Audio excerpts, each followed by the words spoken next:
Lock us in, load us in, pop in that 8-track, spin the tape. Here we go.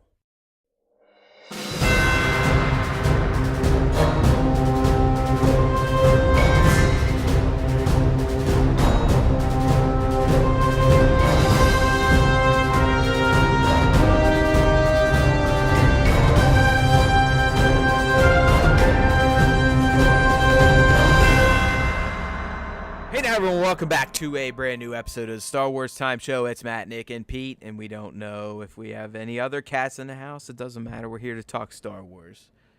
All things Star Wars, fandom, news, speculation. You never know. But it's going to be good talk. It's going to be informative. It could be stupid. It could be dumb. But it's going to be entertaining. We promise you that. So as we kind of initiated last week, we're going to kick things off with our brand new segment. Not just segment, it's an addition to a segment, our fandom segment that is. And that is our top 5 picks of the week from our Instagram shares. So again, every week I pick a few Star Wars toy photography or just Star Wars art related shots, and I share them on our Instagram account at Star Wars Time Show. You can hashtag us Star Wars Time Show to try and get featured. And even if you don't, I'm still going to find you because I just love sharing awesome Star Wars art. So, Nick, I've kind of left it up to you because I'm the one that's initially choosing all the shots each week. So we decided, like, why should I get another vote? Because I'm already kind of voicing my vote. So we're now letting Nick choose our top 5 each week, and I love this because, again, Nick isn't ingrained in the toy community, the toy photography culture on Instagram like I am, so he doesn't see these artists on a daily basis like I do and appreciate their work like I do. Not that he doesn't. Excuse me. He loves all. Yeah, I'm sorry. He loves all of your work. I'm just saying he's not 100% balls in. This is his Instagram life like it is mine. Like, okay, I can't look at the pictures and say, yeah, he set it up this way and like he's got these effects. Clean like, it up I don't for have me. the technical know-how that Matt does. All right, appreciate it. Sorry. Yeah, I have a. He appreciates it greatly. Trust me. I mean, he thinks I'm good at what I do, and I'm very self-critical. I am, and I'm humbled that he thinks that. But I mean, you know, Nick does he does like this. I was not trying to imply that he doesn't. I was just trying to say that he isn't quite as involved. Let's leave it at that. Yes. All right, man. So go ahead, kick this off, man. Who'd you pick first for this week? Yeah, so this week I made a concerted effort to, when I was thinking about it, I'm like, all right, I'm going to go in. I want to pick all new artists. But I didn't even have to, like, do that. I just went in, and the first 5 that I picked out. They do just kind of stand out. Right? They do. They stand out, and they're all brand new artists. Nobody was duplicated from last week. And I even made sure to pick up a true art piece this time, so it's not all toy photography. So going through the list, in no particular order, first up we have a shot by my boy right here. Yinkeet 0675, and what makes this shot so special to me is that it's of Rio, which is a character I really loved from Solo, and he's using all 3 of his arms to shoot stormtroopers and Imperial soldiers around. Well, I think all 4 technically are shooting. He just, the way it's posed, the 4th arm is hidden, but it looks like he does. Keat did get that effect in for the 4th shot. I see it. Yeah, it's right over like the back of his left ear when you're looking at him. I see it. Yeah, I see it.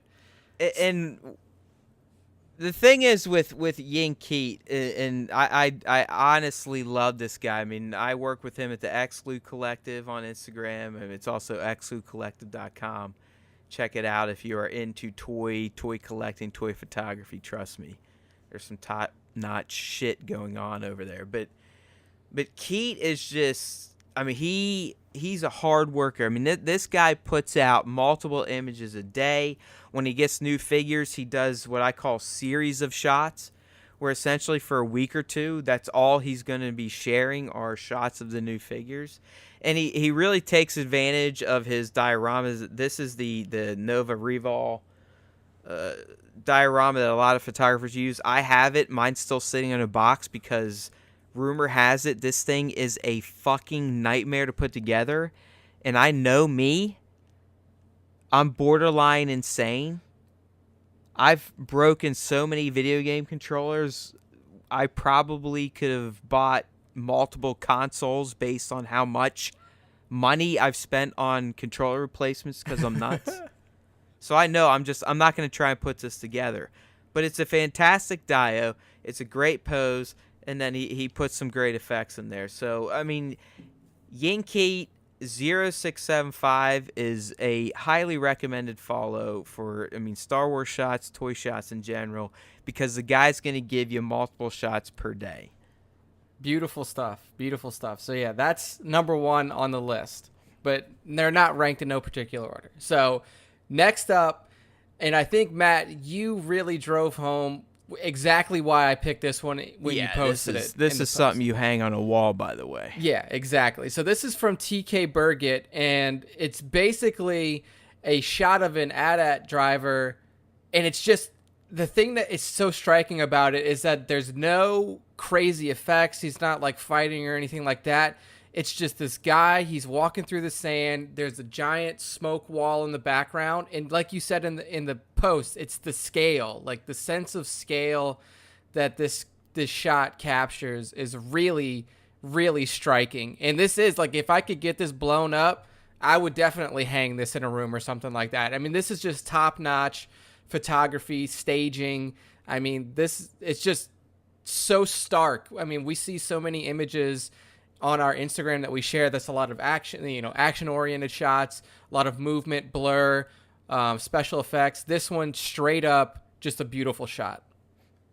Yeah, I mean, I can only interpret what TK is going for here, but I imagine because this is an AT-AT driver that he was almost implying that he's somewhat close to approaching his AT-AT. And do you know what I'm saying, Nick? Where like you could almost see that the AT-AT is off screen, but if you were filming that scene, you'd almost want it to look this way, to where the actor, the character, is very minuscule compared to the massive vehicle. Yeah, it's almost like if this were a movie, you would have this shot framed exactly like this, and then you would like pan up and to the left to like reveal the big AT-AT. A leg. You'd see a fucking leg. Yeah, because that's how big it would be, and that's what I got from the shot, and it's a beaut. This is a fantastic shot. So I mean, TK's got a lot of great shots. Check him out. I mean, if you need the full name, don't forget to hit up StarWarsTime.net. We got the top 5 up there. You can check it out in our fandom section. Yep. Next up, we have, I mean, what I can only describe as a super realistic looking shot from Will Candy Toy Photography, and it's of a Death Trooper. Another one from the Star Wars stories. So we've had Rio from Solo. This one's coming from Rogue One, and it's another war scene. I mean, there's bits of fire that looks like it's swirling around this guy, smoke everywhere. He's clearly like in the midst of some battle. The pose is perfect. He's got the gun, at the ready to fire. All around, like when I saw this and I was like, holy shit, it looks like this dude is in the middle of a fight. So I really enjoyed this. Yeah, without a doubt. You're 100% on. I mean, the action elements are perfect. To me, it's the fact that this is a 6-inch figure, yet it looks like an actual full-size human. Yes. That's what I appreciate the most in this shot, is because I know, I mean, that's sometimes hard to pull off. Is to make these teeny little figures actually look like real people or life-size figures. So, I mean, Will Candy really nailed that in this shot in particular, and I think that's initially what drew me to it. And then I do like kind of the special effects added in there. I don't think these are practical. I think these are probably in post, but either way, it's still, everything put together makes it a very pleasing shot. 100%. So next up, we're getting to our first real artistic piece. It's not a photography piece. This is somebody went in, either drew this by hand, painted it, did some digital work to it on the computer. But this is from Venomous, and it is a representation of the scene in Revenge of the Sith where Anakin kills Count Dooku on the bridge of the Separatist ship. And just the way that this whole image is put together, I mean, it's so hard to describe, but it's also so striking. I mean, you see Anakin with Dooku's dead body there in front of him, the Emperor in the chair bound to his left. But the thing that's really striking is he's holding these two lightsabers, the blue and the red. And what Venomous does is he really just makes the colors, the blue and the red, just pop and explode in this picture. And that's what really makes it so striking and so beautiful, is that you take something that you've seen probably 1,000 times if you watch Revenge of the Sith, and then he goes in and he puts his touch to it and really makes this shot a lot like live differently than you've ever seen it before. Yeah, I mean, Eli, aka @Venomous, has been for years. I mean, even before StarWarsTime.net, I've been sharing his work on EntertainmentBuddha.com. I mean, this guy's art just catches my eye. I mean, that's the best way I can explain it. It's so dramatic.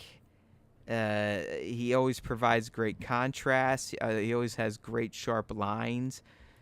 But there's also, this kind of basic watercolor washed out feel to it. And he had the whole point of sharing this, I believe, Nick, is I think I wrote a piece on it. I mean, he throughout the week he was sharing some great Revenge of the Sith art. Yeah. And this just kind of stood out as one of the more spectacular pieces. But I mean, trust me, check out @Venomous on Instagram. You will not be disappointed. I mean, the entire page is full of killer shit. Yeah. I mean, and shit in the greatest sense of the word shit. And Venomous is spelled Venamis, for those of you wondering. So last of the top 5 is going to be another fun shot that really just kind of like stood out to me, and I really enjoyed it. It's from and then also the Instagram name is just top notch. I mean, like, this is one of those names that you can't steal from somebody. It's too good. It's a Sith load of Lego, and the shot is of Lego Darth Vader with 4 Lego snowtroopers behind him, and they are walking into what would be the Hoth Rebel base. And the shot, I mean, like, to me, one, I've never been more intimidated by a Lego figure in my life, because I feel like this little Lego Darth Vader could force choke me to death. And 2, just the way that it's set up with, the fade in the background. Like, you see Vader so stark in the front, and then as you go look back in the photo, you have your blur set in with the snowtroopers in the back.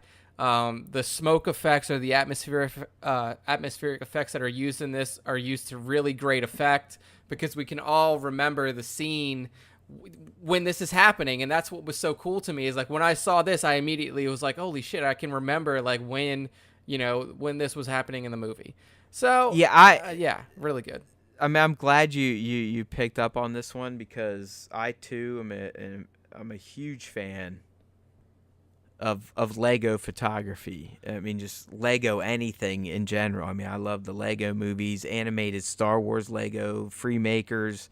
Love all that. I mean, even the classic Lego Star Wars stuff that to this day I think are some of the funniest Star Wars properties I've ever seen. So whenever I see a shot like this where they're like trying to be a boss, I mean, Vader looks like a boss. Yeah. And even the snowtrooper behind him with his gun With the up, gun, yeah. where it's in focus, I mean, just looks like a boss. I mean, the entire shot is just, I love it. I mean, I'm assuming that this could be, maybe some baking soda, sometimes flour is used for snow. Either way, it's just it's a beautiful shot. It's a funny shot, and it's also very artistic. Yeah. So that's our top 5. We are going to, when we do the podcast post, as we always do every week, we will tag all of the, recipients of the Star Wars Time Top 5 on Instagram to give them some more credit where they deserve it. And then, we'll also make sure to link this post for you guys following along This post will be linked in the post on StarWarsTime.net, so you can follow along with us.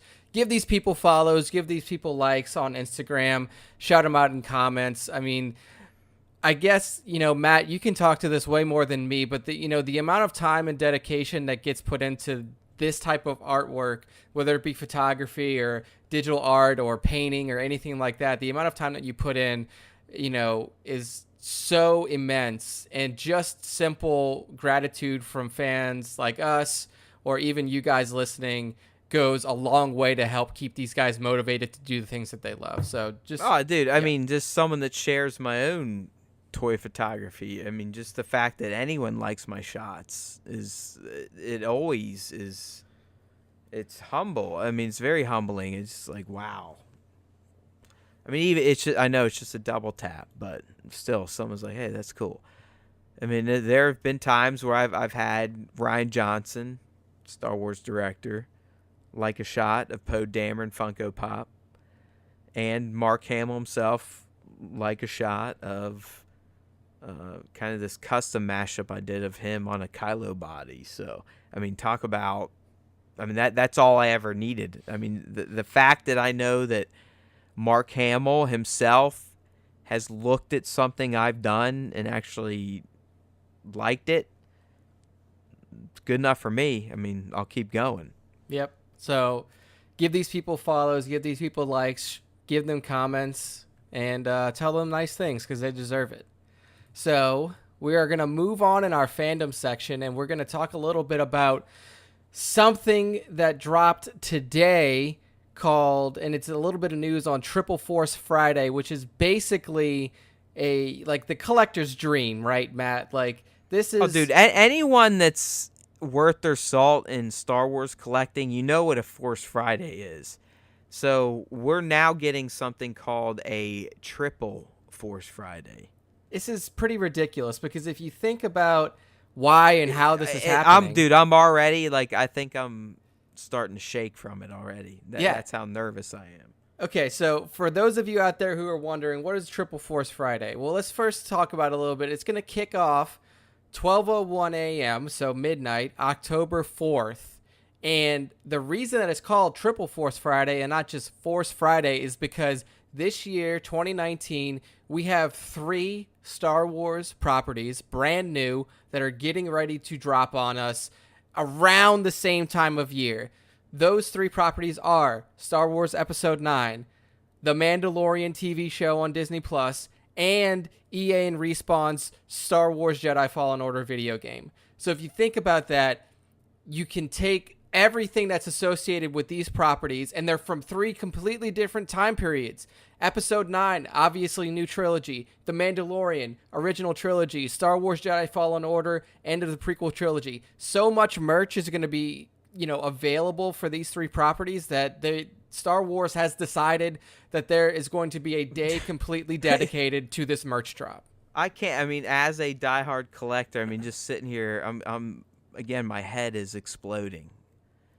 I mean, my eyes are about to fall out of the sockets. Your bank account's gonna explode. Yeah, I know that. I know the financial burden this is gonna be, but I also know the emotional stress this is gonna cause because of the FOMO.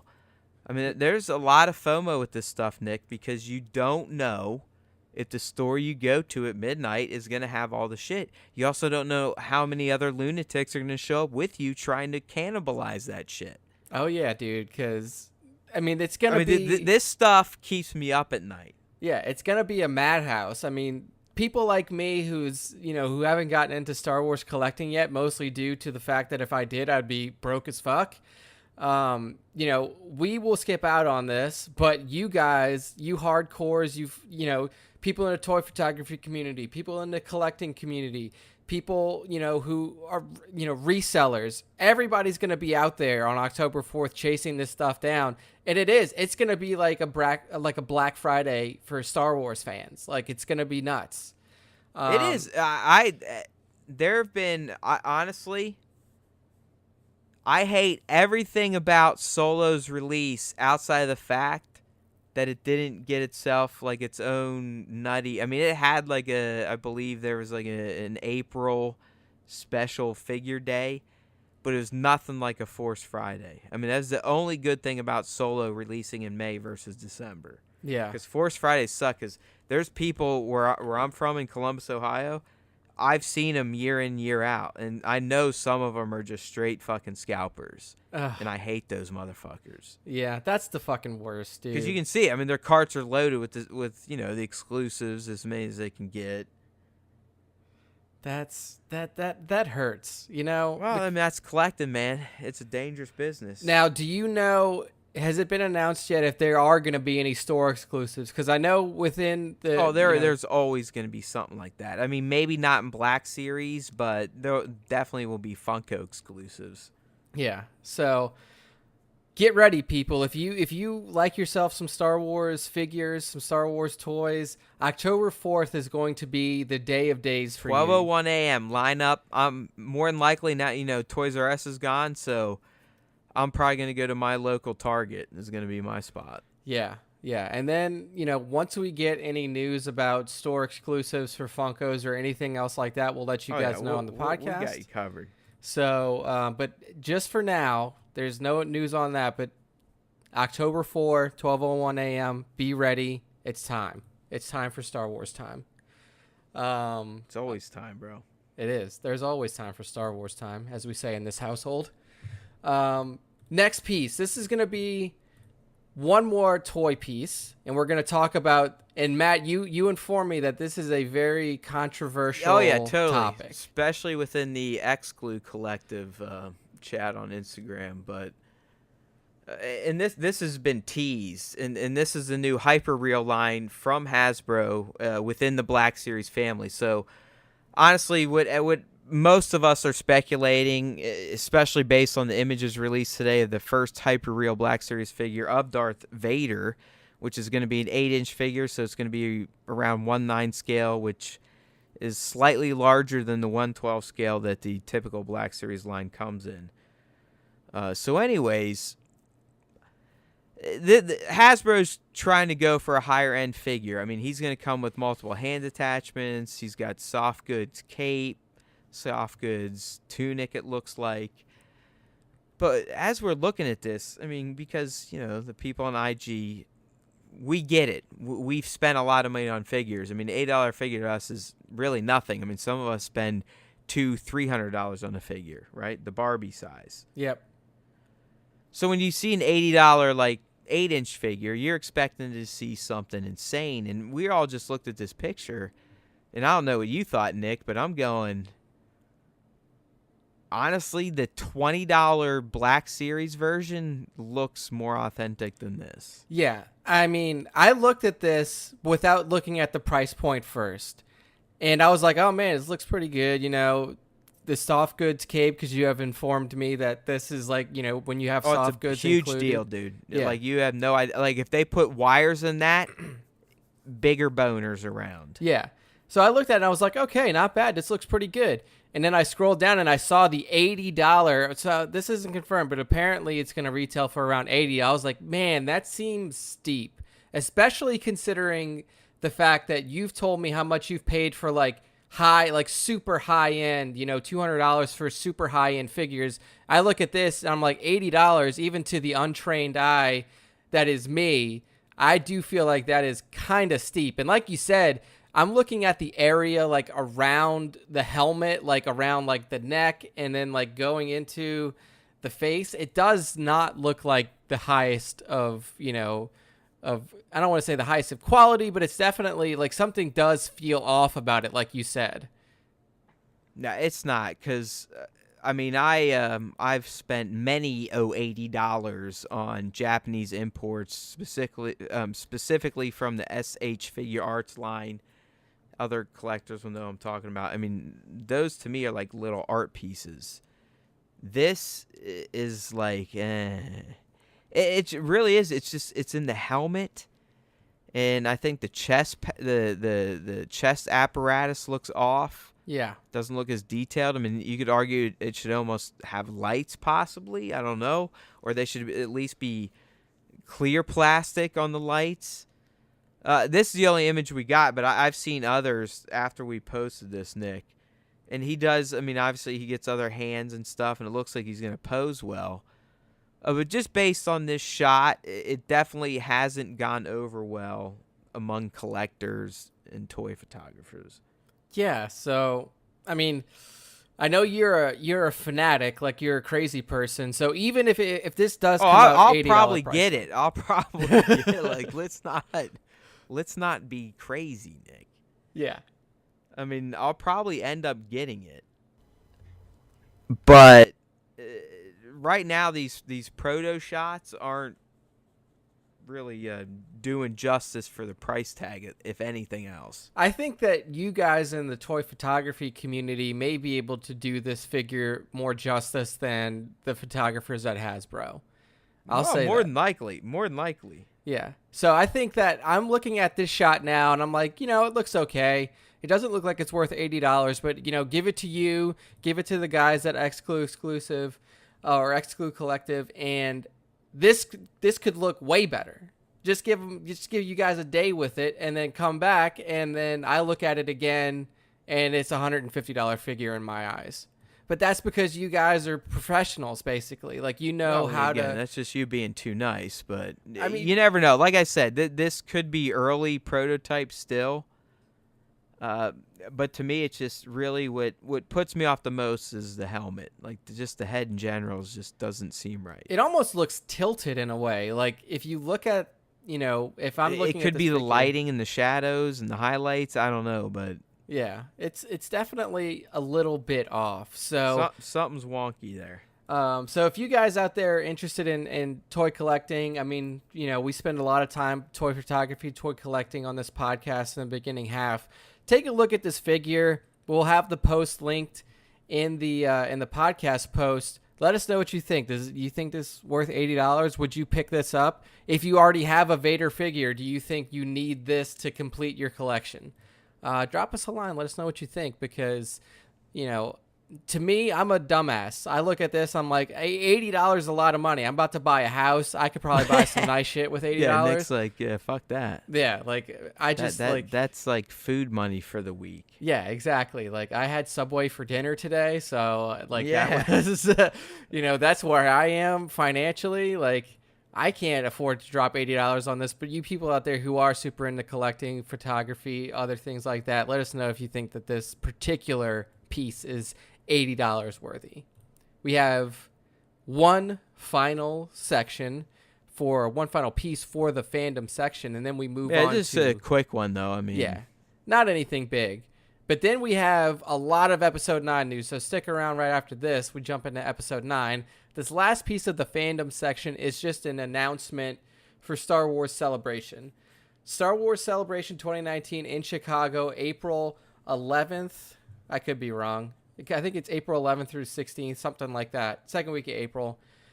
There is another premier guest that's been announced, and that is none other than the Emperor himself. Ian McDiarmid will be celebrating Star Wars Celebration with us this year in Chicago.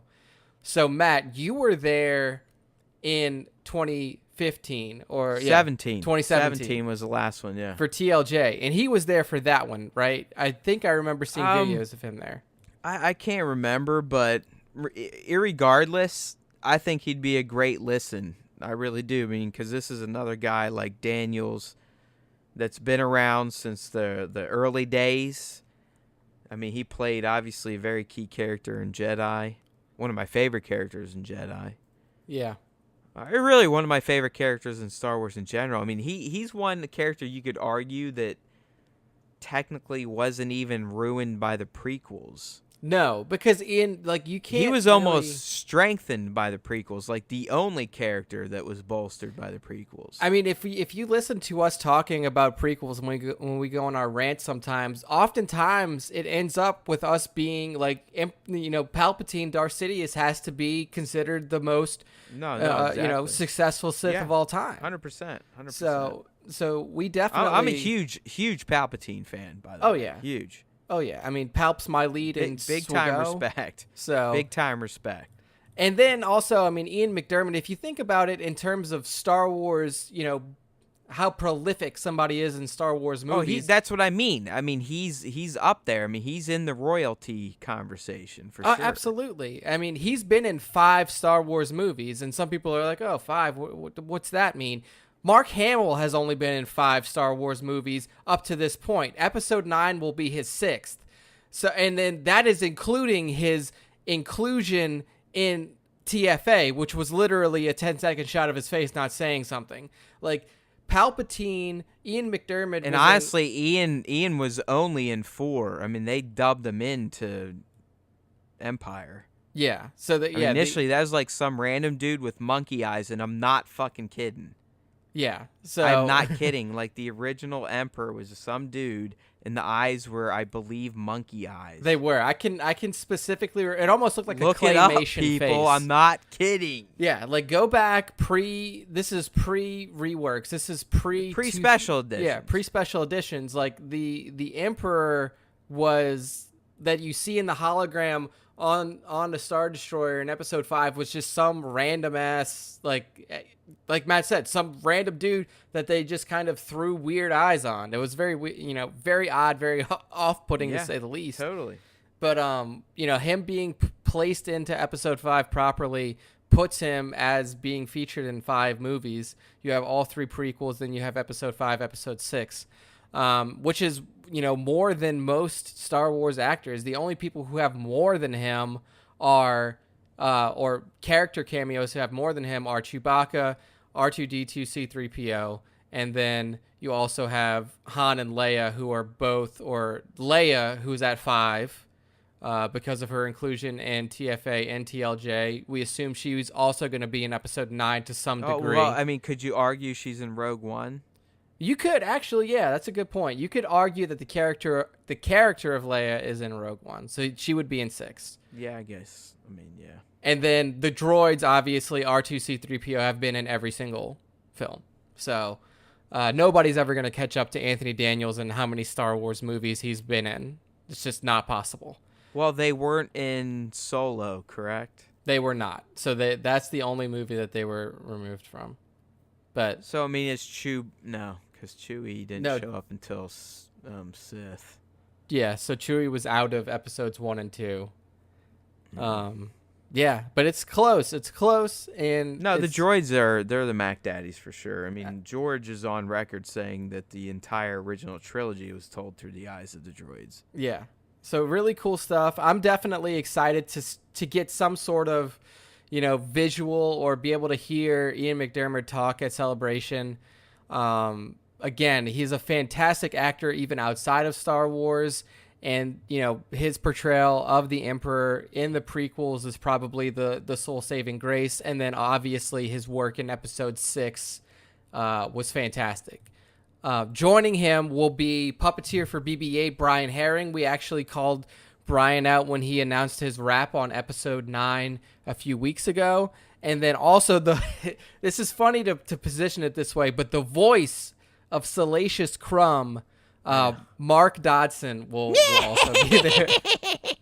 See, there you go. Matt is now the voice of Salacious Crumb because that's pretty much how he does it. Yeah, so it's gonna be that's a very cool inclusion as well. I'm sure Mark's done other things within the Star Wars voiceover community or on TV shows, animated shows as well. So he will be joining Mr. Herring and Mr. McDiarmid at Star Wars Celebration as well. Countdown clock. Trust me, Nick. There's going to be plenty of Star Wars celebs there.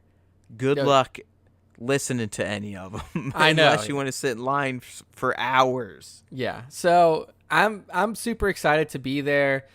Matt, this is old hat to you. It's almost like, oh yeah, I'm going. I'm excited for you, and obviously, I mean, my kid's going to be there, so I'm kind of looking forward to that too. Yeah. Charlie's going to have a time. So that's the last piece of the fandom news for you people that are going to Star Wars Celebration. Matt and I will be there. I don't know how you'll find us. We'll look for you. Yeah, I don't know. Maybe Matt and I will fucking mock up some Star Wars Time t-shirts with the logo on it and see if anybody knows. I've actually been thinking about at least getting some hats done. Because I used to have a great supplier for EB hats. I have a good style, good model hat. So yeah.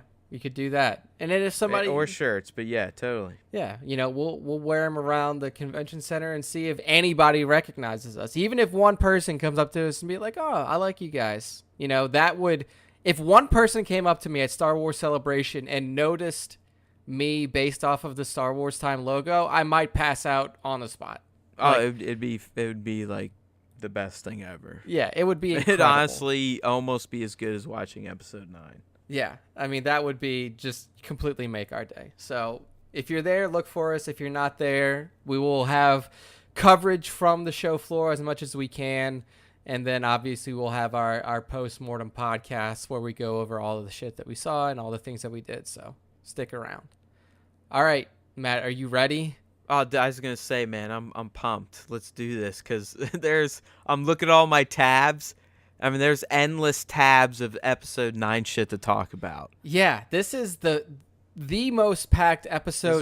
This is what we've been waiting for since essentially The Last Jedi debuted in theaters. Yeah, this is exactly what we wanted. We have been waiting for the windfall of episode 9, speculation, news, leaks, anything.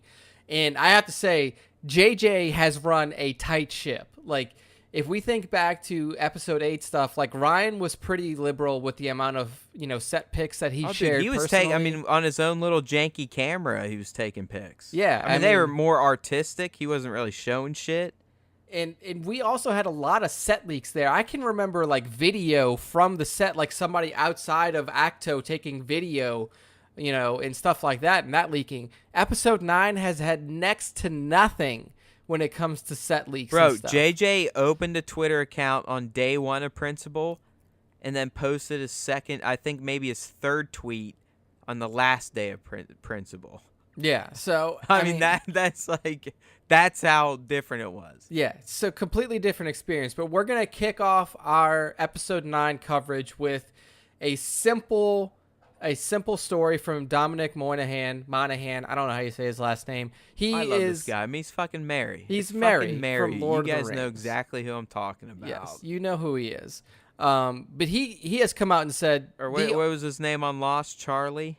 I didn't watch Lost. I know I'm an asshole. You're you can probably hate me too for young for that, huh? It was right around my teen years, so I could have been watching it, but No, it's probably like I've always told you with like some of the video games you love. I mean, I was more concerned with teen stuff. Yeah, and that's like kind of you weren't concerned with. Oh man, I can't wait to see what's gonna happen on Lost next week. You're like, man, I wonder if I can see a girl naked or something like that. Exactly. My mental sphere was taken up by other things at this time. I get it. It makes sense. But I have heard that there could be a reboot / whatever, so I'll probably watch that. Either way, it's good. It's from JJ, and all faith in JJ. I mean, all hail JJ, honestly, at this point. And speaking of JJ, Dominic says that the only person who knows Star Wars Episode 9's title is that man himself, J.J. Abrams. Not even the cast. He says nobody knows it. I mean, all right, I call bullshit. You don't think he let it? Dude, there's no way. What do you think? Do you think they said, "Hey Daisy, this is the title"? No. I'm not even, I don't even care about the cast. I'm talking about the people that front the money. I'm talking about the other guy that wrote the fucking story with him. Terrio? Yeah, okay, yeah. I'll say that. I'll say Terrio probably knows it. Anybody, I mean, come on, if anything. Bob Iger probably knows it. Kathleen Kennedy probably knows it. That's what I mean. I don't know. It doesn't need to be that secret. I could see maybe with on the set and the cast, sure, it should be secret, but I just have a hard time believing that. I mean, you got to think of it. What is a movie title? The movie title itself is marketing. Yeah. It's everything. I mean, it's going to become its name for the rest of time. Yeah. I mean, unless it's like Revenge of the Jedi and then George changes it in 3 weeks before the movie releases. right before it rolls out. But, I mean, look at how we reference the movies now. We reference them by their names, not their numbers. Exactly. So I definitely agree with you that there are other people who know this title, but it would not surprise me if JJ did not tell even the stars of this movie what the title of course. was. And I believe even in the documentary on TLJ that Ryan only told Mark. Yeah.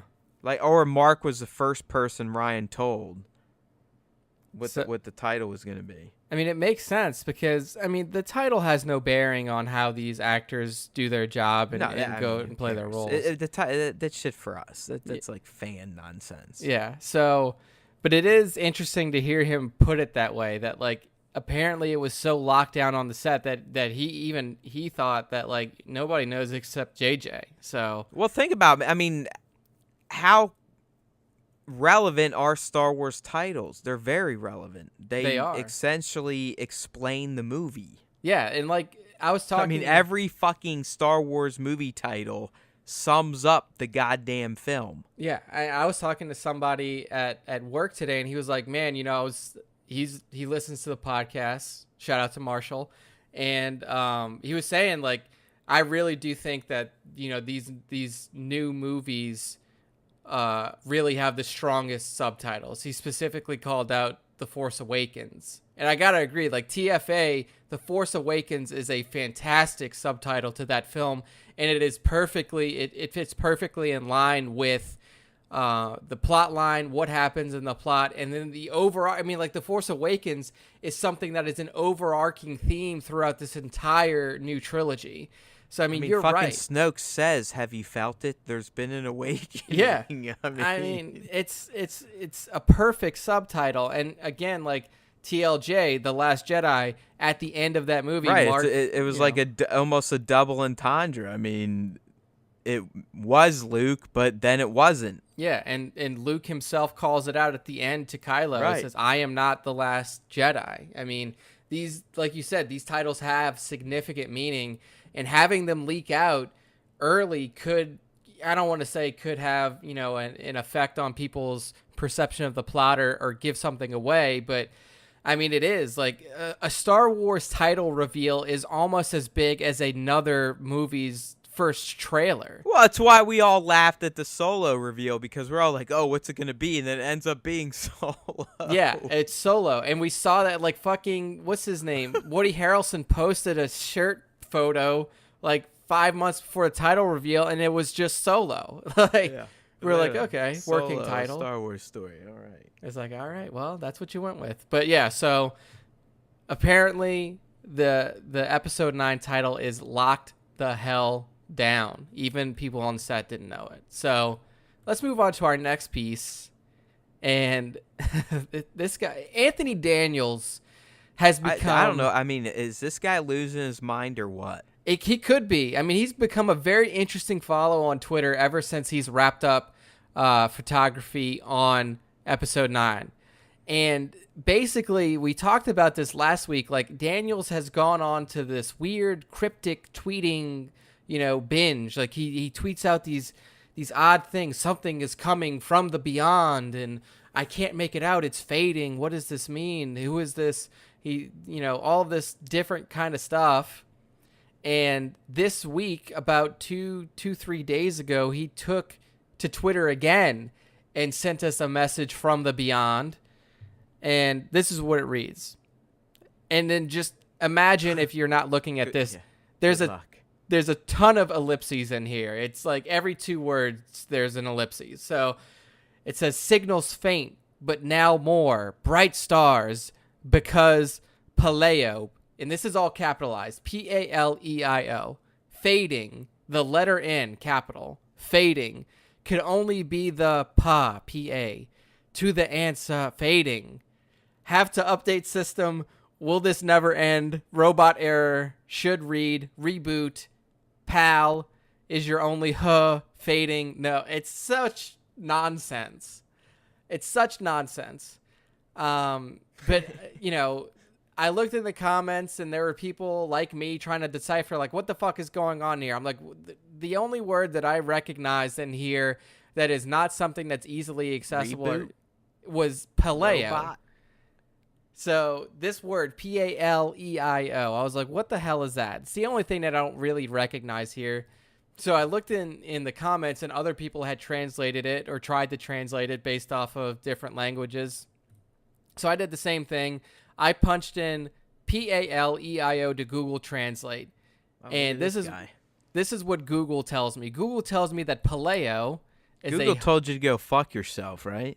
Google was very confused at first. I had to like clean it up a little bit, but essentially paleo is a Hawaiian word that means, drum roll, balance. So, balance. Wow, look at you, dude. This is something you should have came out with like a little rant video like on this type of investigation. I know. I should have done something like that, but I was like, when I was typing this up, I was like, I was at work and I was like, I got to get it out quickly. I saw yeah, this. because fading could be on the path to the answer. Fading, have to update system, will this never end? Robot air. I mean, obviously, I assume he's playing C-3PO or something. Yeah, I mean, once the robot error comes in, reboots. Should rebeat PAL is your only hope. Fading knowledge. Yeah, something. So this word though, paleo, balance, like, you know, the rumored title to episode 9 that we talked about last week was Balance of the Force. And you know, since the prequels had come out and then even into this new sequel trilogy, balance has been a very key focus. You know, balance of the Force. What is balance of the Force? How does it get balanced? So now this is just feeding more into this idea of somehow, can the Force be balanced in episode 9 somehow? Is this another hint at a title? But overall, another fucking just off the wall, crazy, almost seems like, you know, like hallucinogenic type of tweet from Anthony Daniels. No, yeah, I mean, I envision him hanging out over in London or something, eating mushrooms. Yeah, and just like tweeting, like he eats mushrooms and then he gets like a revelation and he just tweets. And yeah, it's I mean, because this guy clearly thinks he is C-3PO in real life. I mean, at this point, is he not? Like, if I was... Oh, dude, I mean, wait till you see him at Celebration. I guarantee he's probably wearing his gold sequin jacket. Oh, man, that's just too good. I love him. I mean, I love him. I'm telling you. That Star Wars Celebration 2, we snuck in the event, had like first row. He walked up, was talking to me. I'll never forget it. I was like, no, I'm not afraid of you. And he was like kind of caught off guard. But it was great because, I mean, he just... Yeah, I love all these people, man. I mean, every one of them involved in the originals, even some of the prequels. I mean, I appreciate every one of them. Yeah. Star Wars actors are the best. So if you want to continue... But I'm not going to pay money to get their fucking autographs and shit like that. No, I won't do that. I mean, I know that that's how some of them make their living, like on the con circuit and stuff. And by all means, people that get them, have at it. I'm not shitting on that type of collectible because I have my own. But I don't know. I don't like spending money for that, or it's really just the lines and stuff. I mean, you actually have to pretty much pre-register to even pay to get an autograph. You have to, because they sent us, you know, they sent the celebration attendees an email saying like, hey, this is, you know, that's what I mean. Take your opportunity to sign up now for your autograph, for the autograph lines, because they're going to be insane. So yeah, if you guys out there on Twitter, go give Anthony Daniels a follow. His handle is at @adaniels3po. He's been putting out these types of, you know, tweets, rants, anything like that for a little bit now. So yeah, give him a follow. See if you can decipher anything that this guy's saying on Twitter, because we're definitely struggling over here at StarWarsTime.net, but we try to pick out some nuggets here and there if we can. Next up, Matt, you found this one, you dug this one up, and I thought this was very interesting. This is about Lando Calrissian, Billy Dee Williams himself, and like what exactly we may see from him in episode 9. Well, I mean, honestly, isn't this kind of what you and I have been speculating all along, though, Nick? And that's the fact that Billy Dee is probably, well, at least that Lando is probably going to be more of a mission giver than like a main player. And that's kind of what making Star Wars is bringing to us these days, is that they essentially summed it up that the Lando in episode 9 is going to be more of a Maz Kanata than a Luke, Han, or Leia in this new trilogy. Yeah, I mean, as soon as we heard that Billy Dee was coming back, just purely based off of his age, we figured that he was not going to play a very physical role. I mean, if you look at Harrison Ford in TFA, like he played a very physical role in that movie. Like he was running around a lot, fighting, shooting. I mean, just think about the fights that he had at Maz Kanata's castle, and then even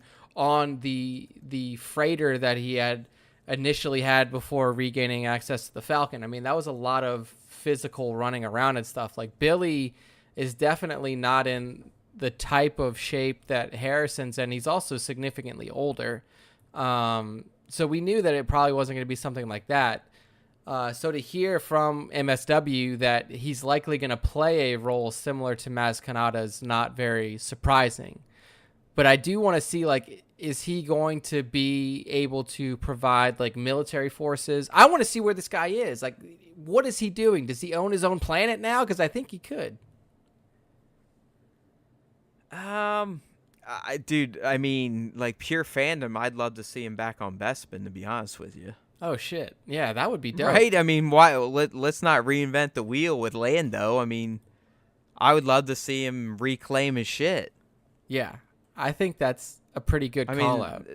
Bespin, you have to consider, is one of the more iconic planets. I mean, the fact that George felt the need to include it during the re-edited special edition shit of Jedi during the celebration, I mean, that just goes to show you how important he considered that location to be. So I would love for them to have to, like, Bespin still be around, or whatever variation of it is now, 30, 40 years past.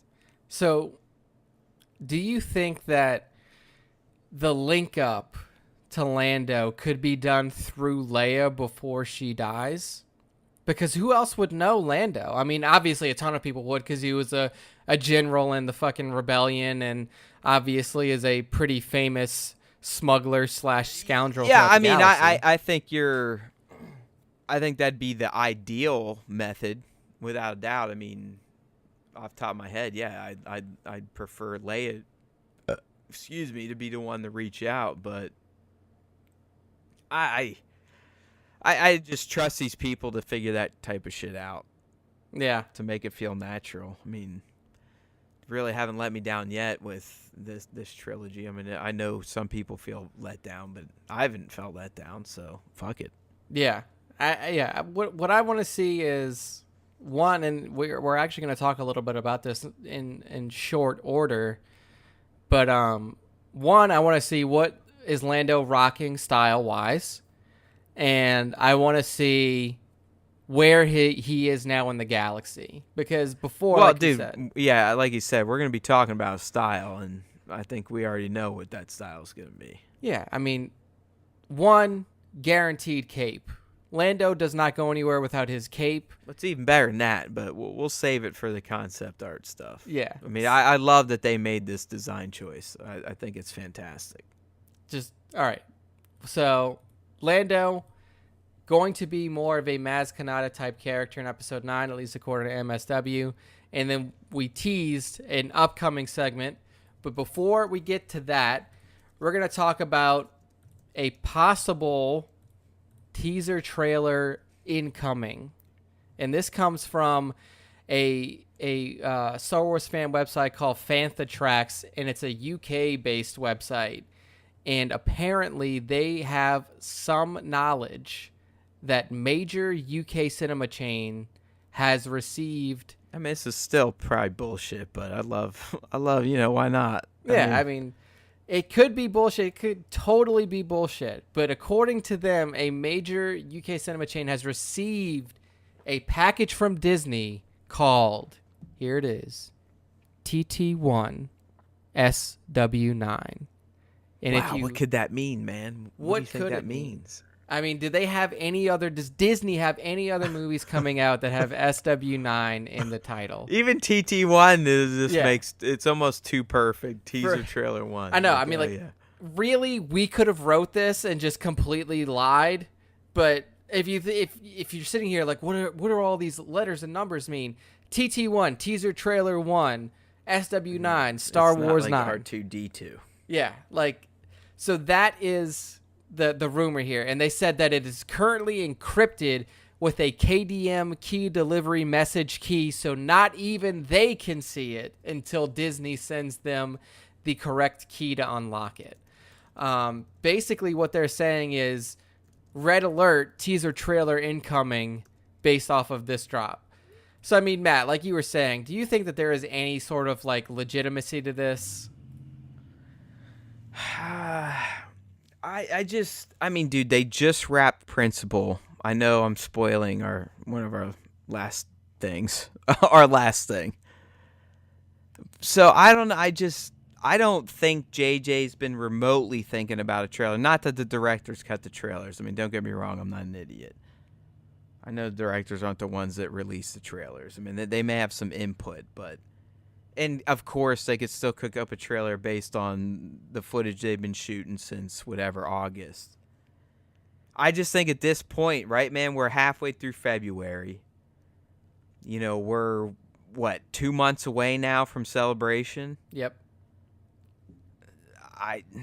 I'm still gonna just go out there. They're still saving the first, at least, video, teaser, whatever you want to call it, for Celebration.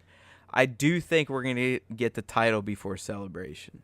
Yeah. I think the title is imminent. I really do think the title, if anything, is going to hit before April. Yeah. No, excuse me. That's a big fucking prediction. Before March, sorry. I mean, here's the thing. The title drop is easy to do. I mean, you don't have to have some sort of big reveal like you would for a teaser trailer. Like teaser trailer, you need to take up TV time on, it's Disney, so they'll probably do it on Good Morning America or any of the morning shows that they own. And, you have to have, take up a significant chunk of time on that show to talk about it.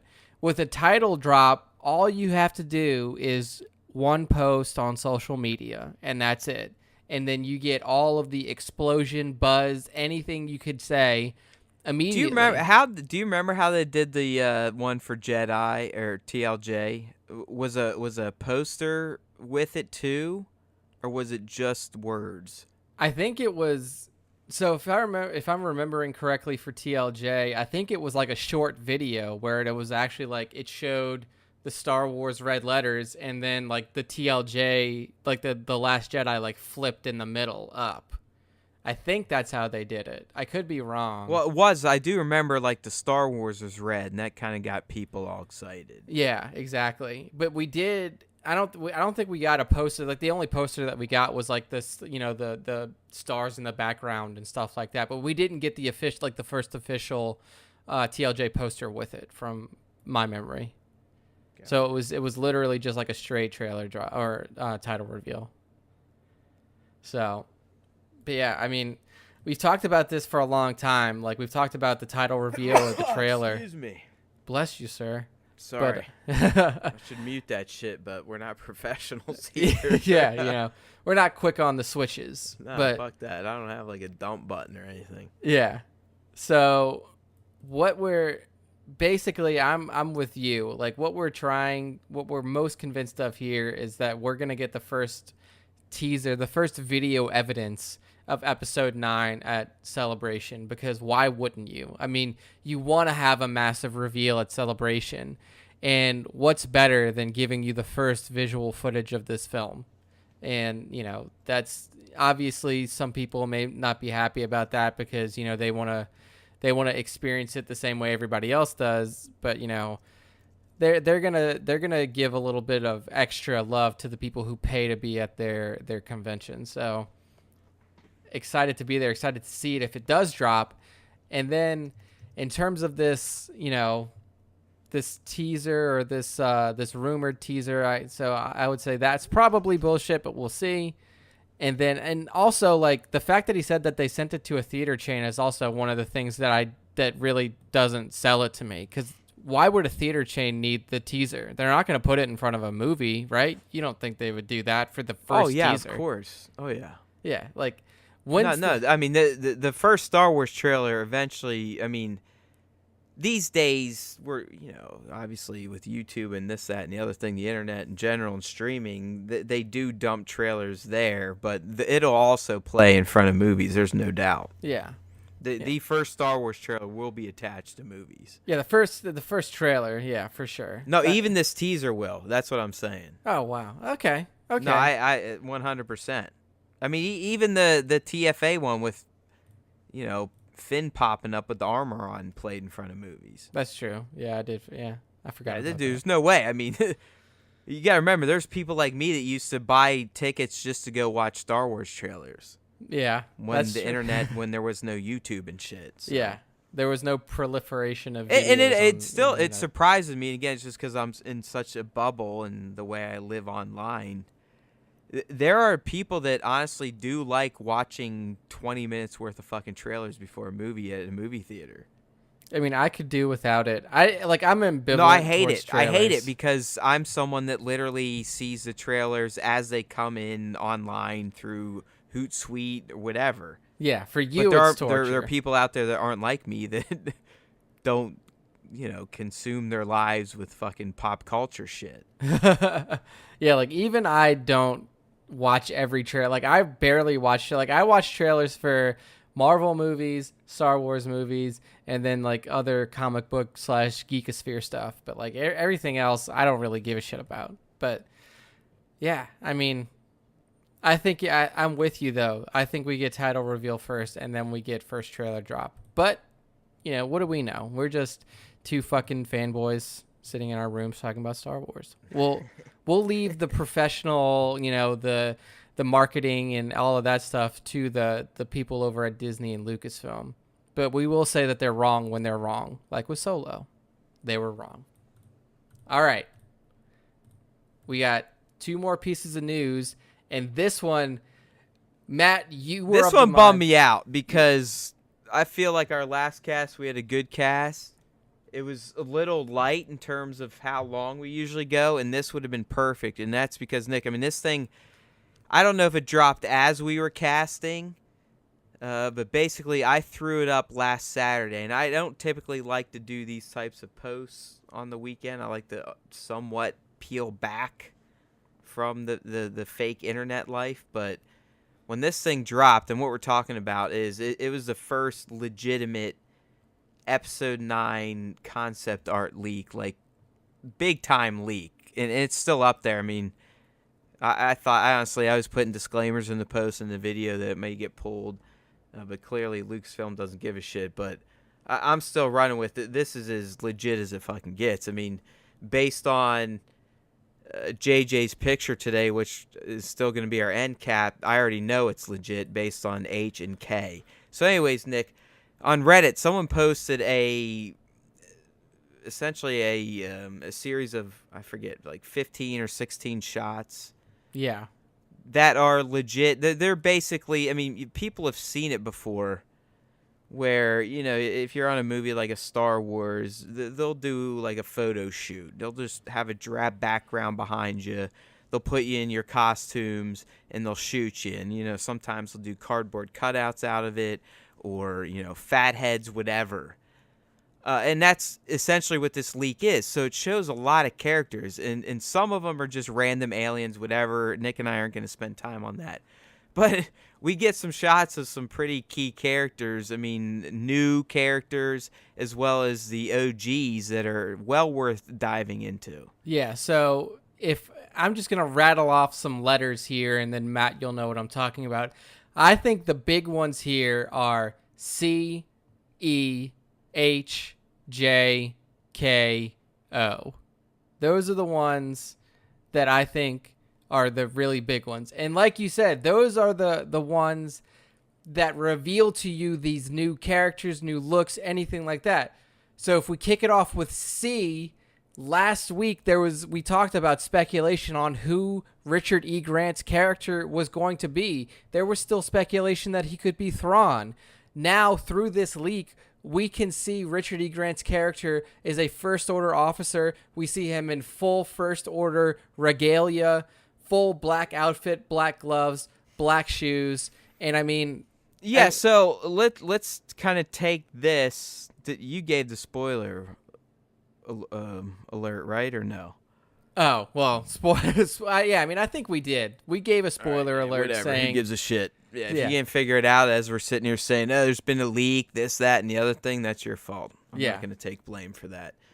But yeah, so if we go back to a few casts ago where we kind of dissected a Richard Grant interview where he's like, well, I can't really tell anyone who I am, but I feel like if I told people, I don't even know if they would recognize me, and just the terms he was using led us to believe that he was referring to, if you were kind of in the know of Star Wars and you heard his name, you may recognize him, but now we see him, he's definitely First Order, so do you think that applies still? I mean, do you think he I could don't be know. like Hux's father? Possibly. I mean, because that's something that we've talked about a little bit, is that Hux was basically in the position that he was in because his family was connected. Either his family was military or his family is somehow highly connected to the First Order. But looking at him, I think you're right. Like, it's hard to pin him down until we hear the name of his character. I think it's highly unlikely that we can figure out who he is from this leak alone. Because like I said, he looks like a pretty standard First Order officer.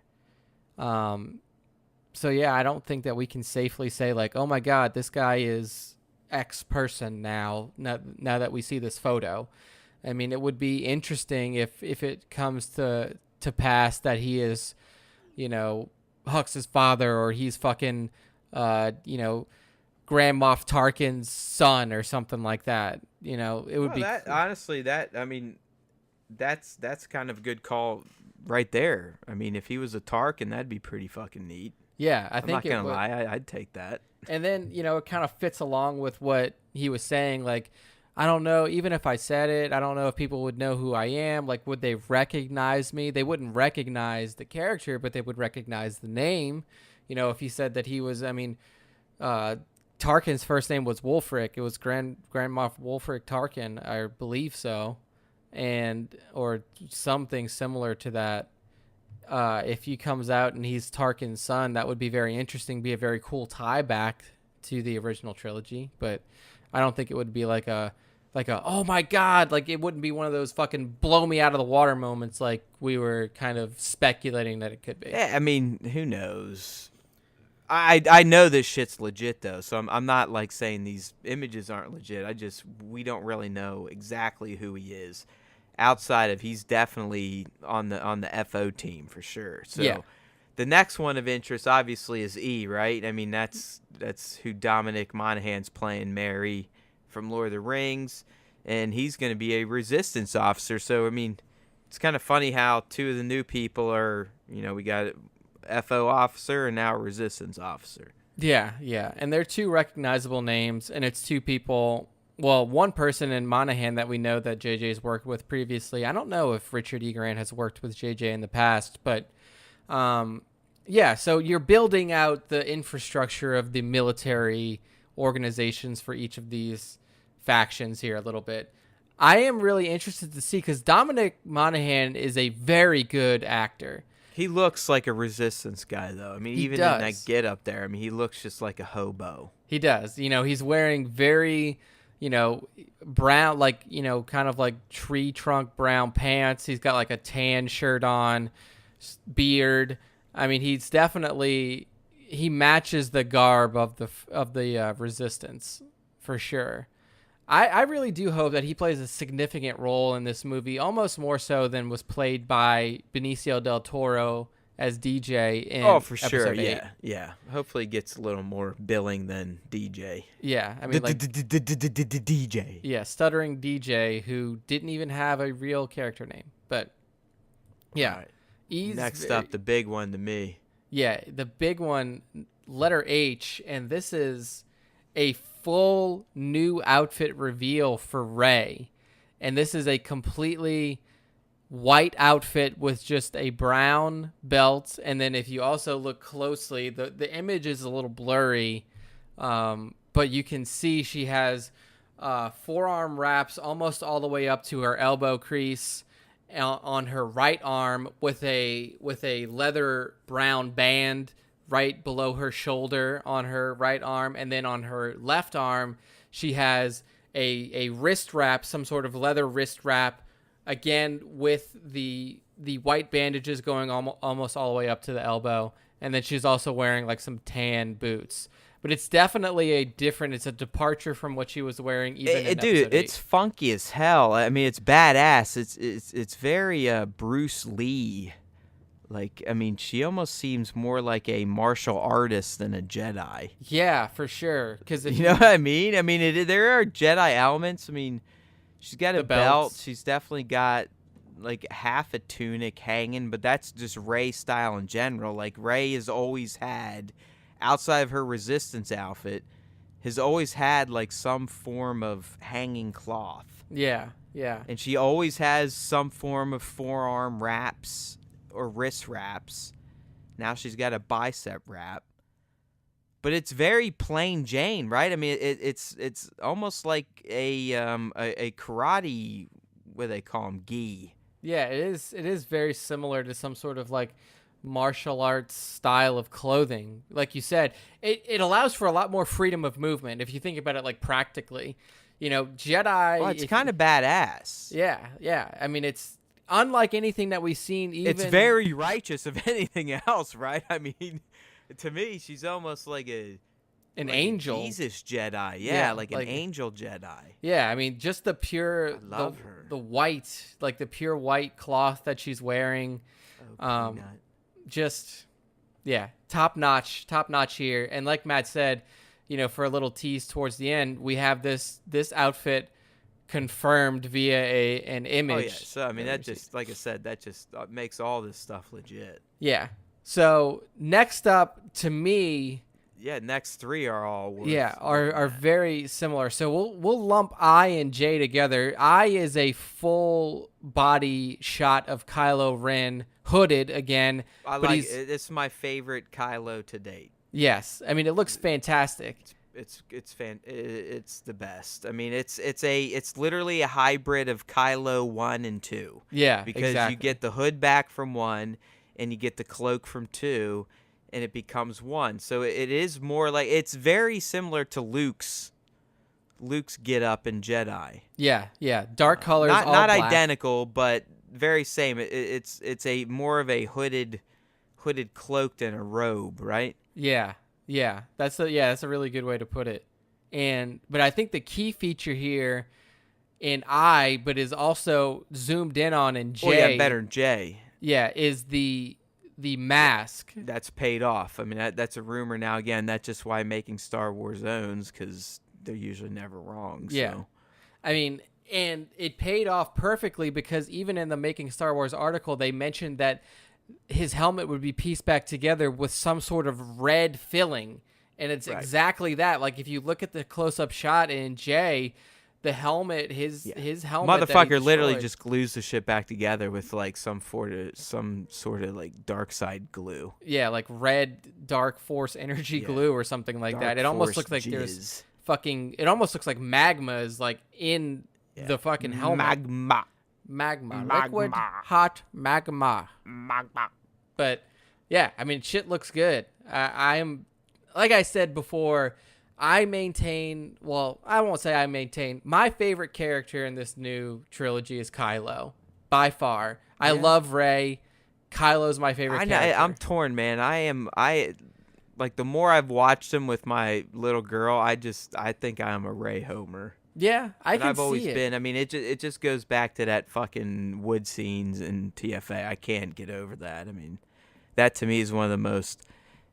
It's up there with the Return of the Jedi throne room fight to me, in terms of emotional, just distress that it gives me. Oh yeah, dude, I teared up when I saw that in the theaters multiple times. Like the first time I saw it, I still do now. It's one of those things where they perfectly match the music memory because they weave in Luke's theme with the fact that she's calls that shit. Oh, it's beautiful. It is. It's one of the best scenes in Star Wars history. It's quite frankly, it may be a top 5 Star Wars scene, if Yeah. not top 3 to me. Easily. So that's H, I, and J covering Kylo and Rey. Right. K. Now we have Indiana Poe. Indiana Poe. Yeah, we called this is a shot. We haven't seen this exact shot, but we have seen a variation or a similar costume in a previous set. Yeah, one of the initial leaks before things really tighten up. I mean, exactly. He's very fucking Nathan chill. Drake, I mean, Indiana adventurous. Jones. Yeah, no, you're right. That's even better than Indiana Jones. I mean, this is 100% Oscar Drake. Yeah, I mean, like he's even got like the neck scarf. Oh yeah, that Nathan wears in the games. If you've never played Uncharted on so I mean, PlayStation. I think this implies that Poe ain't gonna be much of a flyboy in this movie. Yeah, he's gonna be on the ground doing. Looks like he's gonna be adventuring, and I'm hoping it's gonna be with Finn-Dog.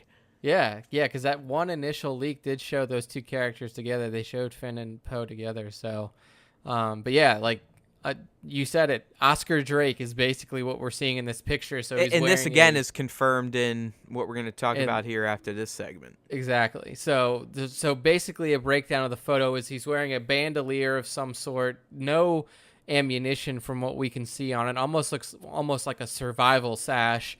He's wearing a neck scarf similar to what you would see Nathan Drake wearing. Dude, you don't have to break it down. It's Nathan Drake from the Uncharted video game city. Yeah, just look at it. There's 100% live action Uncharted. Yeah, so just Google Nathan Drake, and that's exactly. I mean, that's not to Poe mention Dameron. that Oscar Isaac looks like Nathan Drake to start with. Like, if you dress him up right, it's 100% legit. This may be like a pre-casting attempt for Oscar. He may go right out of this directly into an Uncharted movie. I mean, honestly, I don't even think Poe Dameron's going to be in Episode 9. I think this is just literally Nathan Drake. Yeah, after seeing this, I'm convinced that like they're gonna he's do retired from video games and is just going to show up in Episode 9 as a real person. Every character. So if you think about the names of characters here, we don't know Rey's real name. We don't know Finn's real name. And then Poe is just going to turn out to be Nathan Drake.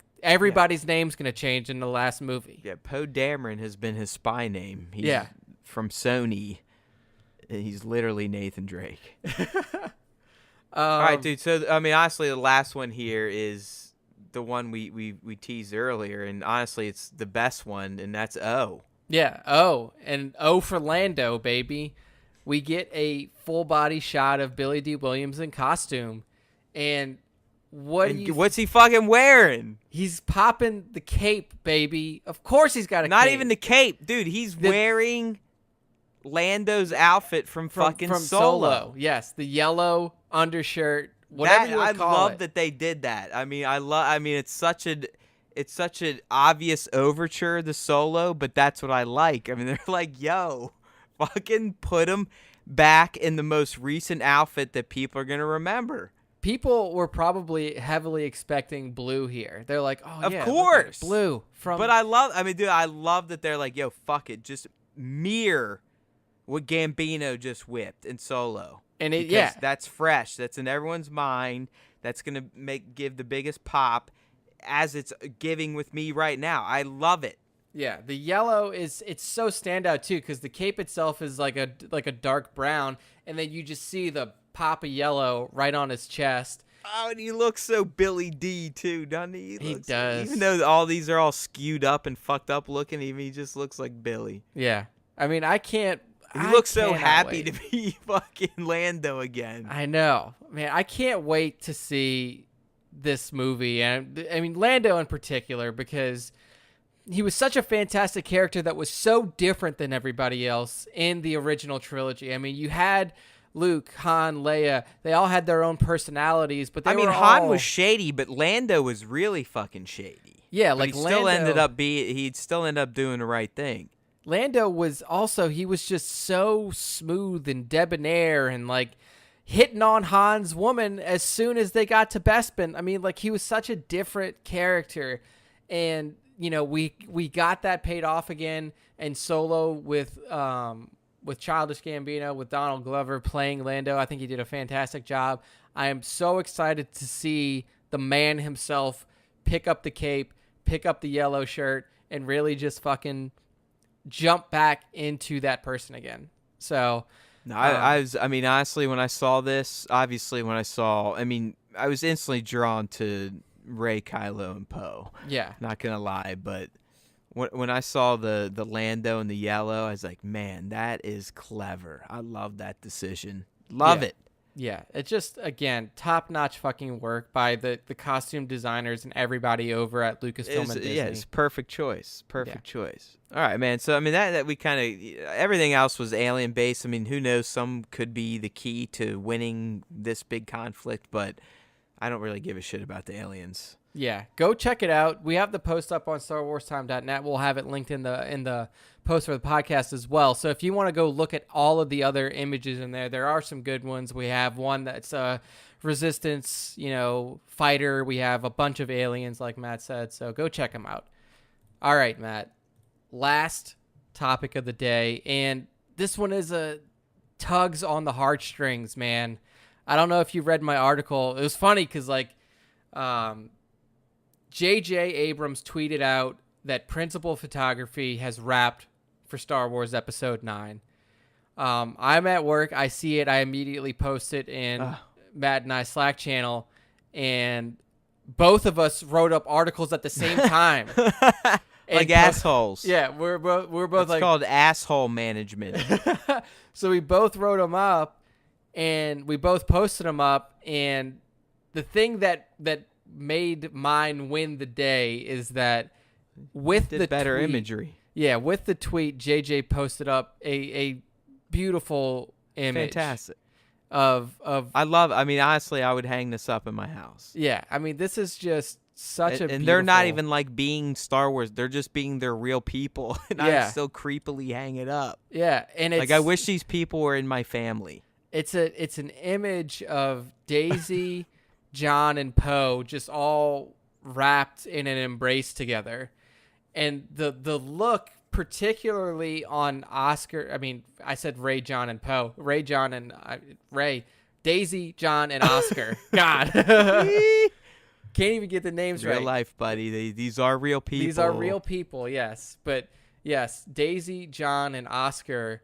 And the look on Oscar's face just kind of says it all. So sad. He does. Like John's like all like pimp and stoic. Daisy, you can't really. I almost feel like they're purposely hiding her face. Yeah, but Oscar, it just looks like there's just pure emotion on his face when he's wrapped in. I mean, Finn's sporting like a vest. Yeah, I mean, you can see Ray's hair, like a new. Ray's like full on in the exact costume we just talked about. Yeah, with the wrist wraps and so is Poe. Yep. I mean, and they again. I mean, rumors we speculated on many casts ago. I mean, Finn definitely has like almost a Antonio Brown dread style haircut now. Yep.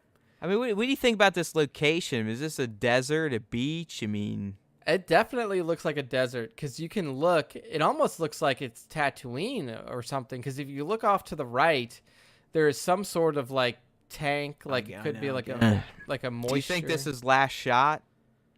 I think this is last shot, but and I don't again, think that with this the full understanding that even though if this might have been the last shot of Principal, it could be the first shot of the movie. Exactly, that's what I was gonna say. Wrong. Yeah, I think this is the last shot of the movie. I don't. Yeah, that's what I mean. Do you think this is like immediately after he said, "All right, cut, that's a wrap on Principal, woohoo"? Yeah. Here's, Daisy, John, and Oscar. Everyone give them a round of applause. Yeah, I think that this is it.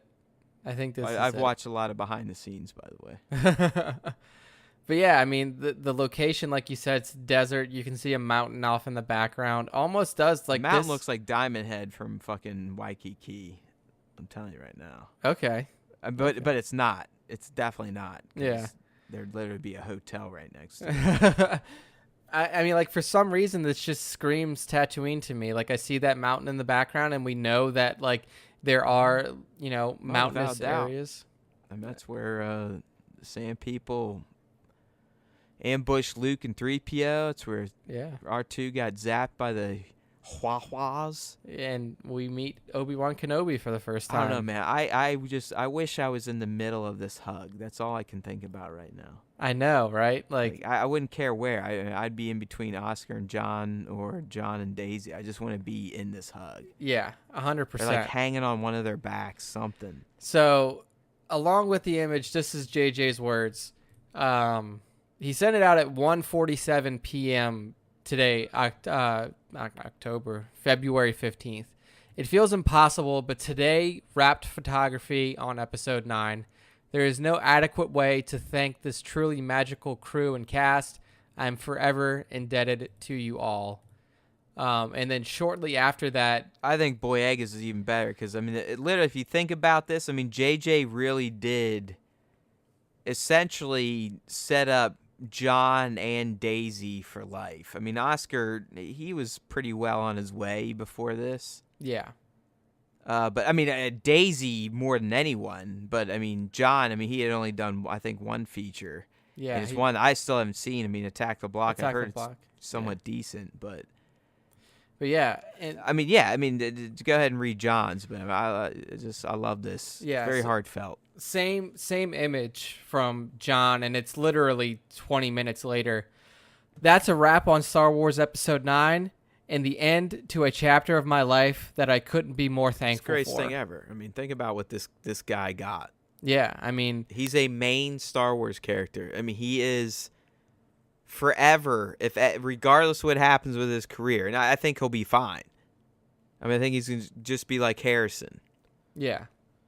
But forever, he's going to have this. Yeah, he'll be Finn. Like this is his legacy. I mean, he will go down in history. Not that I think we have much human history left, because I think we're on the verge of within the next 50, 100 years just fucking all this up. But either way, he will forever be known as this fictional character. yeah.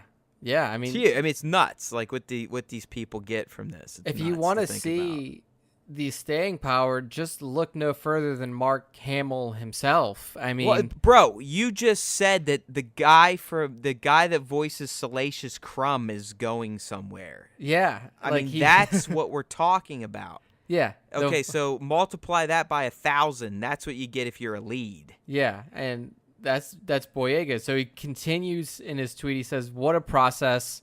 It really has been a joy to be in these movies surrounded by amazing people. JJ, thank you for making my dreams come true." Yep. And because he was a Star Wars fan. And, I mean, being a huge Star Wars fan myself, I couldn't imagine what this would be like these past, 5-6 years of his life, to be plucked up and to become a main Star Wars character. I mean, that is just, it's mind-blowing. Yeah, I mean, it's every actor's dream to be in a big movie. Like every Exactly. aspiring but it's not even a dream to be in a Star Wars movie. Okay, rephrase it this way. It's every actor's goal to be in a big movie. It's every actor's dream to act in something that they have loved since they were a little kid. Yeah, I mean, this is something that is beyond the actor, no matter who it is. I mean, Harrison Ford is one of the most successful actors in Hollywood history.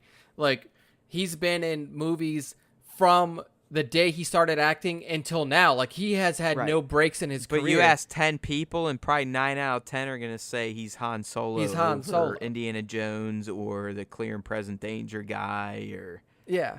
Like, this movie Jack Ryan, is bigger than any individual actor. Like, it's huge. I mean, I'm jealous, and I'm also happy for these people. I couldn't even imagine it.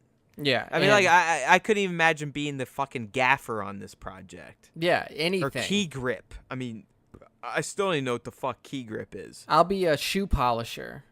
You've seen some of the credits on a movie. I mean, you could be fucking lead jerk off or first unit dildo. Like, literally tons of positions to be in a film, like, and I would take any of them. Like, I would empty bag holder. Yeah, I would empty the garbage cans in their trailers, like anything. Exactly. I mean, I'd empty their RV shit piles. I mean, it's just, and like, seeing this, I was like struck. It was weird because I didn't expect it, but when I saw the tweet, I was struck with so many different emotions.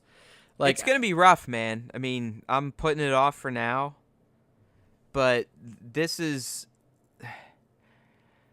It's hard to even say it this way because of how I feel about them now, but it's similar to around 2005, right? yeah, Where you know that, okay, these might not have turned out the way you wanted to. I mean, I wasn't still as down on the prequels then as I am now. I mean, I was still kind of like, okay, yeah, it's Star Wars. Could Star Wars be bad? No, it couldn't be bad. Yeah, it's bad. I had that like conflict going on yeah, till I eventually just realized, yeah, they were bad. But no, dude, you're 100% right. I mean, this just marks the next milestone in the Skywalker saga being done forever, and that's good and bad. It's good because hopefully we're gonna get brand new stories, brand new characters, and I still believe characters like Rey, Finn, Poe, and Kylo, if they all make it, would be viable in another trilogy. yeah. Sans Skywalkers. Yes, I agree. And I wouldn't be surprised if that happens, but I mean, the Skywalkers, they are the reason for the season in Star Wars. So, I mean, yeah, this is huge. Yeah, and it's just, I mean, I think you said it perfectly. It's just, it's going to be difficult regardless of us knowing that there's more movies coming. Like, we know that Ryan's working on a new trilogy. We know that, GOT Bros are working on a new trilogy or like a new series of movies.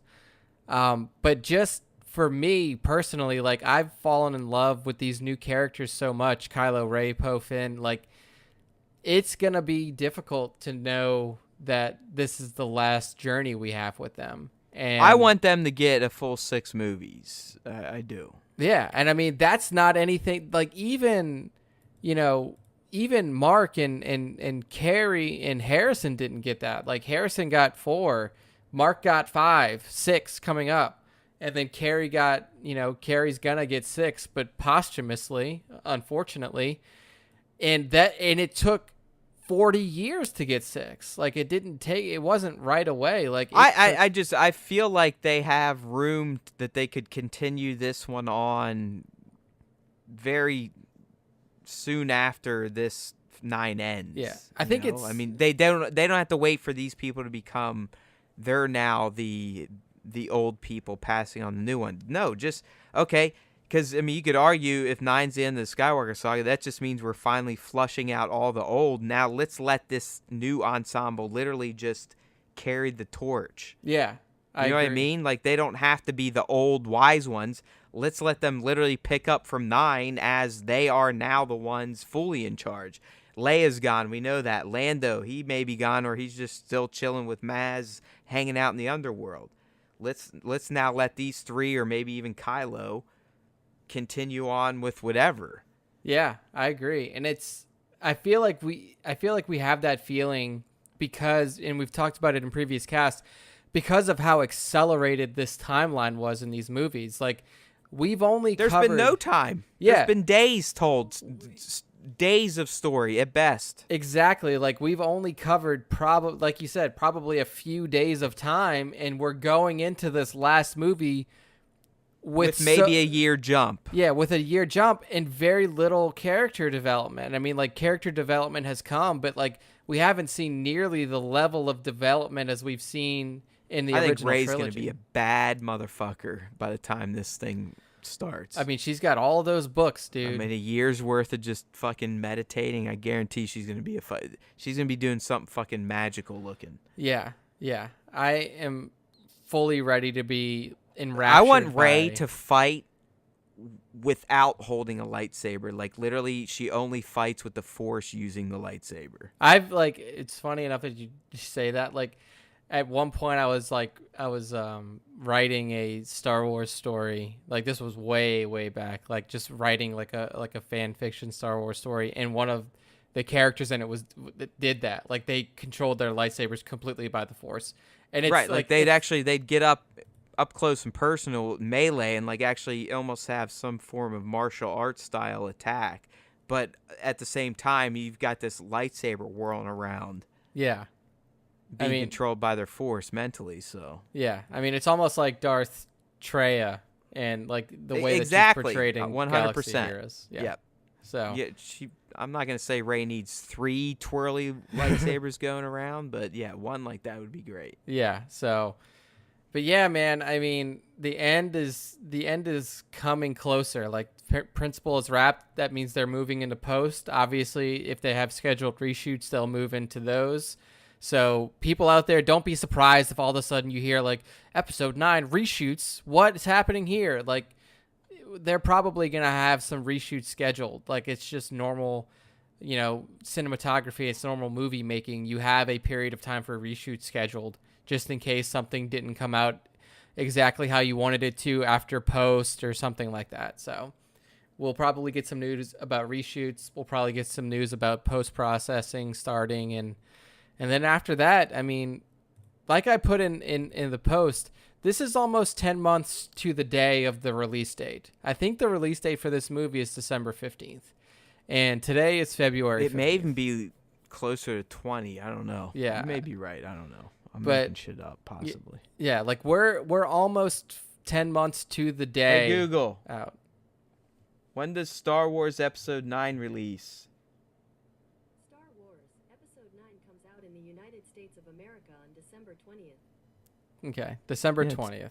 There you go. So I need 10 to turn her months. volume up. Yeah, but we caught it. We got her. Google's there for us now. Like, Thanks, buddy. she had Thanks, Google. You did so good tonight. Yeah, she had a rough start, but there we go. Coming in. She with nailed the it. I mean, she fucking nailed that. Yeah, not even a hesitation. Hey, December Google. 20th. You nailed that. My pleasure. Hell yeah. There we go. But yeah, 10 months and 5 days out from release. I'm super excited. I know you're super excited. Any final I'm a little thoughts? stressed too, because I again, just based on today's folly, once these big pieces start dropping, man, I get so anxious and like, oh, we got to get something out. We got to cover it. We got to do videos, blah, blah, blah, trailer breakdown, screenshot stills. I remember. So, yeah, while I'm like dying to get something, I'm also dreading it. Yeah, I mean, I remember when that image leak that we just talked about came out. Like, you were like, "Do we have to do a special cast?" I was Yeah, like, I was like, ready to- I think all we can hands hold. on deck Saturday morning. Let's go. Yeah, I was like, I think we can hold. I think this is Yeah, good I was like material. supposed to do something with my kid. I'm like, I can't do it. There's a fucking concept art league. So yeah, but I mean, I think we're ready. We're prepared. And, it's just all about us getting emotionally ready for this movie now. I mean, we're right around the corner, everybody.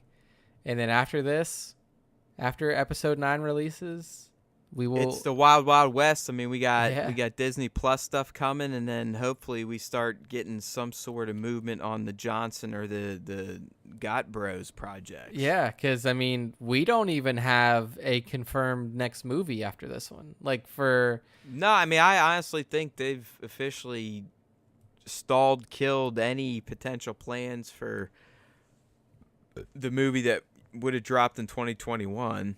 Yeah. Or 2020. I mean, honestly, we've been having yearly, so there should have been something that dropping in 20, but it ain't happening anymore. Yeah. So. Unless we get surprised about something at Celebration, which is possible. I mean, they could come out and say like, "Hey, we've officially started, pre-production on whatever, Obi-Wan Kenobi, a Star Wars story for all." That'd be anybody neat, knows. but at this point, this year's solely dedicated to Episode 9 promo at this point. Yeah. I mean, that and Mando. Yep. They don't want to spread themselves too thin, especially after 2018.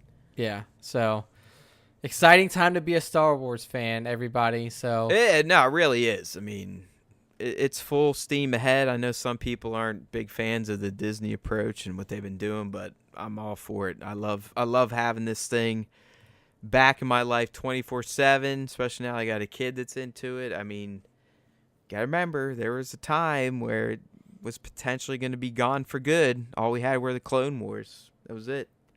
yeah. Nothing else was going on. Maybe some video games here and there, but even those were still getting canceled way back then.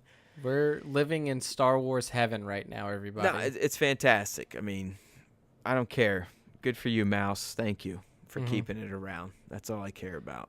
All right, Matt. Why don't you take us into the wrap up? You know, buddy, so, I mean, that was a good one. We talked about a lot of stuff. We had a great fandom segment. We went through that top 5, which is really starting to become my one of my favorite things to talk about. And really one of my favorite things to do throughout the week is finding that Star Wars art out there on Instagram. So if you are on Instagram, you have been listening this entire time. Good for you. We appreciate that. I know that was probably torturous, but we're glad you made it this far. But if you are on Instagram and you would like to maybe get featured on the top 5 when we talk about it on the show, hashtag us, Star Wars Time Show. Or just tag us at Star Wars Time Show. Trust me, I'm on IG all day, every day. I'll find it. And we're not even really judging your work. I mean, if you tag us, there's a good chance we'll even just at least throw you in our story. I mean, we don't have that many followers yet, but we're adding, we're getting there. I mean, eventually we hope to, when we share your work, to net you some followers and net you some new likes and just kind of improve your photography mission of becoming the next toy photographer all-star. All right, people, that episode 9 news machine is ramping up, as you could tell from tonight's topics. So Nick and I will be sure to speculate, rant, post, do what we do on StarWarsTime.net to keep you in the know. And when we're not doing that, just make sure to keep yourselves subscribed to the podcast, iTunes, Google Play, Android. We're everywhere. Not on Spotify yet. I'm working on that. Still got to get the Stitcher going. Keep your panties on, people. It's going to happen. If you can't get us there, just listen on YouTube right now. And by the way, if you subscribe to YouTube, you're also going to get some videos on Resistance, videos on just random rants about news coming out, rumors coming out. That's what we do, all things Star Wars, because it's Star Wars time. There's always time for Star Wars time. Get it in your heads. All right, my friends, may the Force be with you, always.